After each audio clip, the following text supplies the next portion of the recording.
এই মুহূর্তের গুরুত্বপূর্ণ খবর ঘোষণা হলো আসাম ডাইরেক্ট রিক্রুটমেন্ট এক্সামিনেশনের তারিখ। মুখ্যমন্ত্রী নিজে এক ভিডিওর মাধ্যমে পরীক্ষার দিন ঘোষণা করলেন। এডিআরইর তৃতীয় বর্গের পরীক্ষা অনুষ্ঠিত হবে 15, 22 এবং 29 সেপ্টেম্বর। এবারের এডিআরইর পরীক্ষা এপিএসসি পরীক্ষার মতোই হবে।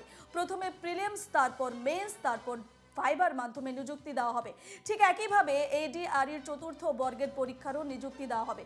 চতুর্থ বর্গের প্রিলিমস অনুষ্ঠিত হবে 20 এবং 27 অক্টোবর। আপনাদের আরও একবার জানিয়ে রাখি যে মুখ্যমন্ত্রী ভিডিওর মাধ্যমে ঘোষণা করেছেন আসাম ডাইরেক্ট রিক্রুটমেন্ট এক্সামিনেশনের তারিখ। মুখ্যমন্ত্রী নিজেই ভিডিওর মাধ্যমে পরীক্ষার দিন ঘোষণা করেছেন। এডিআরইর তৃতীয় বর্গের পরীক্ষা অনুষ্ঠিত হবে 15, 22 এবং 29 সেপ্টেম্বর। এবারের এডিআরইর পরীক্ষা এপিএসসি পরীক্ষার মতোই হবে। প্রথমে প্রিলিমস, তারপর মেন্স এবং এরপর ভাইভার মাধ্যমে নিযুক্তি দেওয়া হবে। ঠিক একইভাবে এডিআরইর চতুর্থ বর্গের পরীক্ষারও নিযুক্তি দেওয়া হবে। চতুর্থ বর্গের প্রিলিমস অনুষ্ঠিত হবে 20 এবং 27 অক্টোবর।